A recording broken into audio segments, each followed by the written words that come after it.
Hello, কই গো স্বামী, তুমি এসো, ভীষণ শীত লাগছে।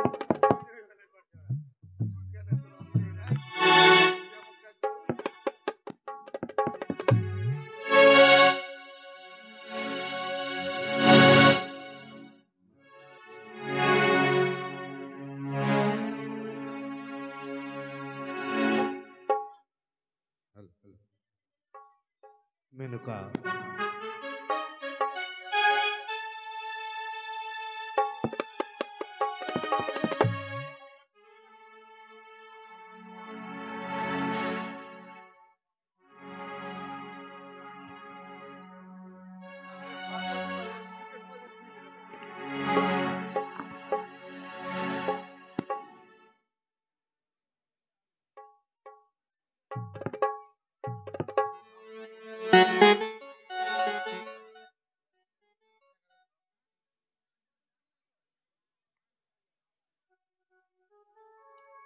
মেনকা,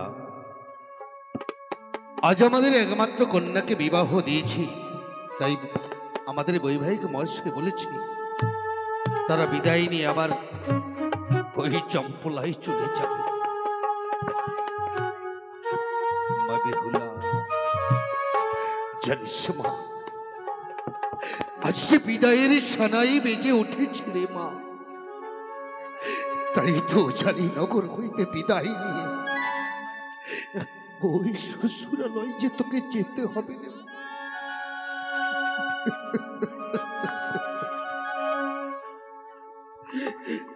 রে মা, আজ বিদায়ী কথা শুনবার পর তোর অষ্ট সখী যেন ওই নয়নে নীল বরিশনে পক্ষ ভাসিয়ে বাবা, বাবা গো, এ কি কথা বলছো বাবা? তুমি আমাকে তাড়িয়ে দিচ্ছ বাবা? না রে মা, না। সত্যি গো, এই পৃথিবীর বুকে বাবা মায়ের কাছে নাকি মেয়েরা ভারী হয়ে যায়। আমি তোমাদের কাছে ভারী হয়ে গিয়েছি বাবা, যে এক মুষ্ঠ অন্ন আমার জন্য এগিয়ে মাঝে জুটবে না, তোমরা আমাকে তাড়িয়ে দিচ্ছ। তা নয় রে মা, তাই নয়।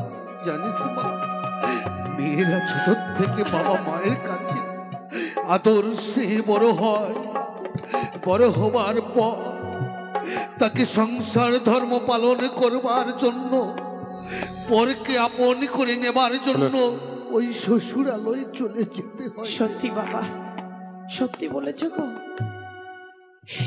এই পৃথিবীর বুকে এটাই নিয়ম। একদিন না একদিন নারীদের পরের ঘরে যেতে হয়। মাকেও আসতে হয়েছে পিতা মাতাকে ছেড়ে, তাই আমাকে যেতে হবে পরের ঘরে।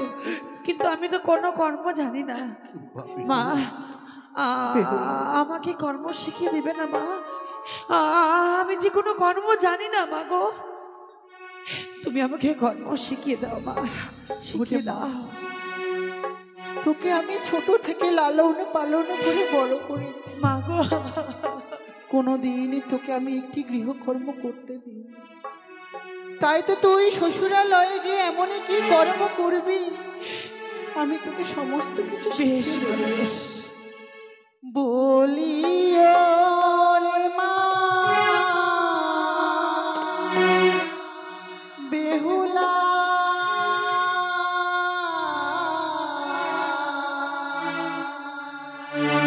আজ জামা তুই বানিয়া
নারীর গৃহেতে সুখেরই অভাব। মা আর কি জানিস মা?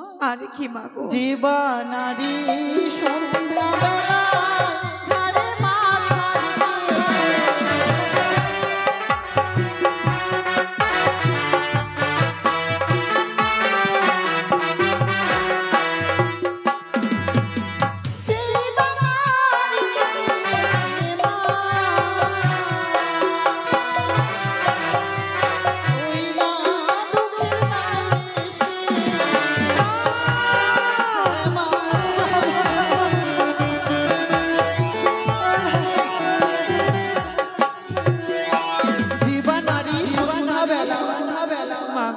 ঝাড়ে মাথার কি মা সেই বা নারীর গৃহেতে দুঃখের নাই রে। বেশ মা গো বেশ, আর কি কর্ম করবো মা বলে দাও মা জননী।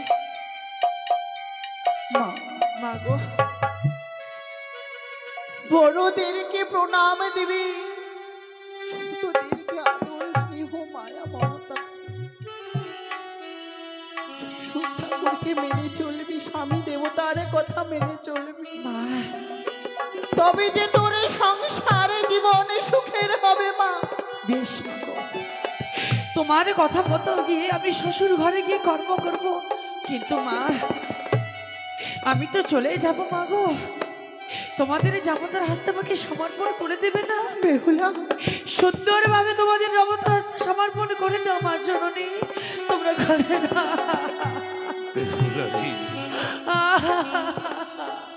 কাঁদিস নে মা, যাবার সময় অমন করে কাঁদিস নে। কি বলি জানিস বাবা, আপনকে পর করে পরকে আপন করবার জন্য তুই যাচ্ছিস শ্বশুরালয়ে, যেখানে তোর আত্মসম্মান রয়েছে। পরকে আপন করে আপনকে পর করে আজ থেকে যে আমরা তোর আত্মীয় হয়ে গেলাম রে মা। আরে মা, সকলকে আপন করে নিবি মা তুই। ভালো করে সবই গো বাবা,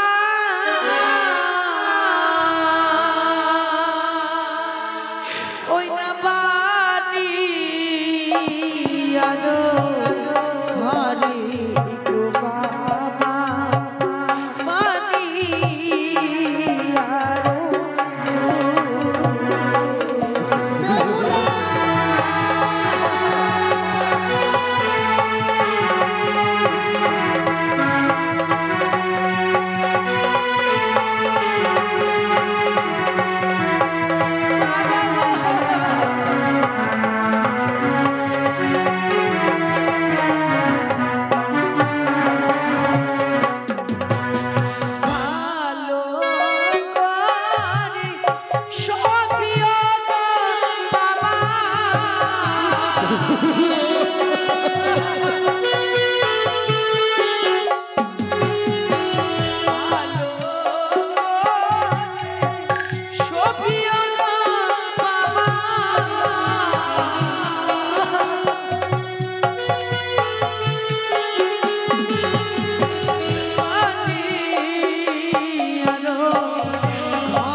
গর্বে ধরে নি, চালে চাল কুমড়ো ধরে নি। সেই চাল থেকে চাল কুমড়োকে একদিন আলাদা হতে হয়। তেমনি পৃথিবীর বুকে বাবা মায়ের গর্ভে আমরা জন্ম নিয়েছি কি একদিন না একদিন ওই চাল কুমড়োর মতো আমাদের আলাদা হয়ে চলে যেতে হবে। আমি জীবনে কখনো ভাবিনি বাবা। কথা বলিস রে মা, কথা বলিস। এই যে জগতের নিয়ম, নারীদের আগে দিন ওই শ্বশুরালয়ে গিয়ে স্বামীর সঙ্গে ঘর করতে হয় মা। স্বামীর চরণ সেবা করলে জগতে স্বামীকে লাভে করতে পারে। সত্যি বাবা, সত্যি বলেছ। তাই বিলম্ব নয়, চারিদিকে শুধু বিদায় ধরে বেঁচে উঠেছে বাবা। আমাকে যে বিদায় নিয়ে চলে যেতে হবে, জানি না আর কবে দেখা হবে। তাই তোমাদের প্রণাম জানি আমি বিদায় নেব বাবা। তোমরা এইটুকু আশীর্বাদ করো গো বাবা, এইটুকু আশীর্বাদ করো। যাবার সময় তোকে আশীর্বাদ করি মা, তোমাদের নবদম্পত জীবন সুখময় সুন্দর হয়ে ওঠো। তুমি যেন স্বামী সোহাগী হতে পারো।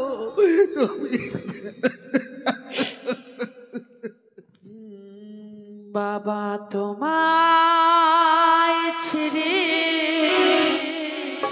কেমন করে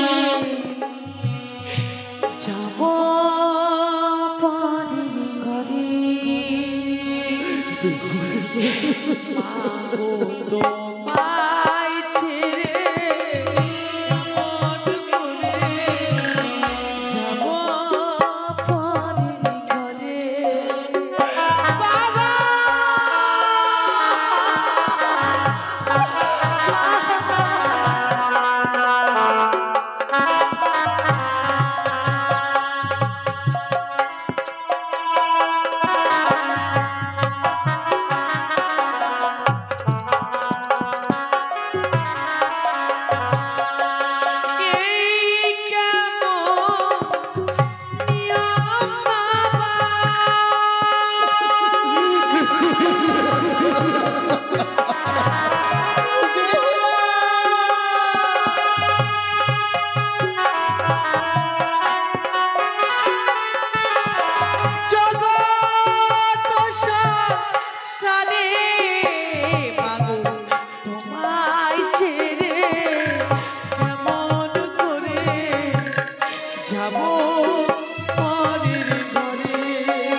গেল চলে গেল।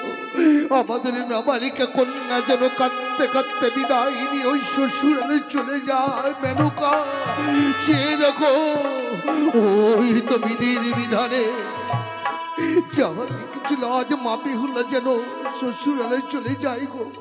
ওগো চলো মেনকা চলো, যেন কাঁদতে কাঁদতে শ্বশুরালয় চলে যায়। বেহুলা